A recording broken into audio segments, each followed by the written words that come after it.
ଭଗବାନ କରନ୍ତୁ ତମ ତୁମେ ସୁଧୁରି ଯାଉ। ତମ ହାତରେ ତମ ଭାଇ ଭଲ ଲାଗିଯାଆନ୍ତୁ। ଡାକ୍ତର ହେଲା ତ ମୁଁ ଭାବୁଛି ଭାଉଜ ମୋ ପାଠ ପଢାଟା କମ୍ପ୍ଲିଟ ହେଇପାରିବନି। ଆରେ କିଏ କହିଲା ତ ପାଠ ପଢା କମ୍ପ୍ଲିଟ ହେଇପାରିବନି? ଆରେ ତତେ ପାଠ ପଢେଇ ଡାକ୍ତର କରି ବୋଲି ମୁଁ ପରା ମୋ ଜୀବନଟାକୁ ବାଜି ଲଗେଇ ଦେଇଛି। କେମିତି ପାଠ ପଢିବି, କେମିତି ଡକ୍ଟର ହେବି? କଲେଜ 70,000, ହଷ୍ଟେଲ ଫି 1.5 ଲକ୍ଷ ଟଙ୍କା ବାକି। ଯଦି ଟଙ୍କାଟି ଡିପୋଜିଟ୍ ନ କରେ ମତେ ହଷ୍ଟେଲ ବିଦାୟ କରିଦେଲେ ଚେତାବନୀ ଦେଇଛନ୍ତି। ଭାଇ ଏ ପରିସ୍ଥିତିରେ ମୁଁ କଣ କରିବି ଭାଇ? ଆରେ ଏ ରୋହନ, ଆରେ ତୁ ଆସିଛୁ ଯେତେବେଳେ ଟଙ୍କାଟା ନେଇକି ଯିବୁ।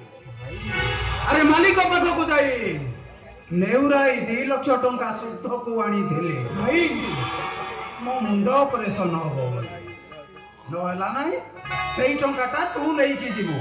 ଆଉ ତା ଛଡା ଆଉ 2 ମାସ ପରେ ତୁ ଡାକ୍ତର ହେଇପାରିବୁ।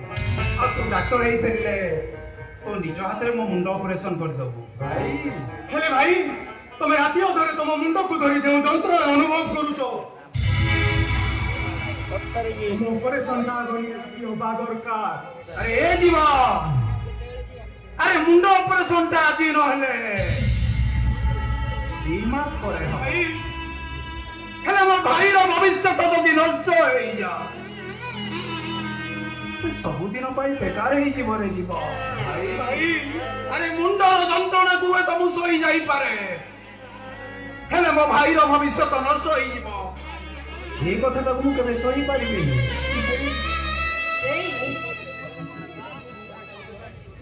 ତମେ ସୁସ୍ଥ ରହିଲେ ସିନା ସେମାନଙ୍କୁ ମଣିଷ କରିବ। ତମ କଲେଜ ପିଲା ରୋହନକୁ ପାଠ ପଢେଇବ, ଆମମାନଙ୍କ ପେଟରେ ମୁଠାଏ ଦାନା ଦବ। ହେଲେ ତମେ କେମିତି ଏମିତି ଯତ୍ନର ସହିତ କେମିତି ଘଟୁଥିବ? ଆରେ ତୁ କାହିଁକି ଏମିତି ବ୍ୟସ୍ତ ହଉଛୁ ଯମୁନା? ଆରେ ଚାହୁଁ ଚାହୁଁ 2 ମାସ ବିତିଯିବ ଆଉ ରୋହନଟା ଡାକ୍ତର ହେଇ ଆସିଲେ ତା ନିଜ ହାତରେ ମୋ ମୁଣ୍ଡ ଅପରେସନ କରିବି। ଭାଇ ଆରେ ଏ ରୋହନ, ଆରେ ତୁ ମୋ କଥା ଜମା ଚିନ୍ତା କରନା। ତୁ କେବଳ ମନ ଦେଇ ପାଠ ପଢ, ଆଉ ତୋର ଯେତେବେଳେ ଯାହା ଦରକାର ତୁ ମତେ କହିବୁ। ତୁ କେବଳ ପାଠ ପଢି ଡାକ୍ତର ହେଇ ମୋ ସ୍ୱପ୍ନକୁ ସାକାର କରେ ରୋହନ। ଭାଇ ଆରେ ଆ ନେ ଟଙ୍କା, ଭାଇ ଆରେ ଆ। ଭାଇ ତୁମେ ମୋ ପାଇଁ ଯେତିକି ତ୍ୟାଗ କରିଛ ମୁଁ କେବେ ସୁଝି ପାରିବିନି ଭାଇ, କେବେ ସୁଝି ପାରିବିନି। ଆରେ ଏ ପାଗଳା, ଆରେ ତୋ ପାଇଁ ମୁଁ କରିବିନି ତ ଆଉ କିଏ କରିବ? ଭାଇ ତୁ କାହିଁକି ବ୍ୟସ୍ତ ହଉଛୁ କହିଲୁ? ଆରେ ନେ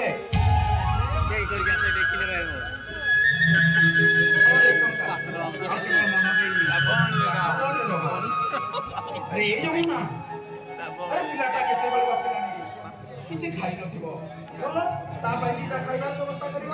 ଭାଇ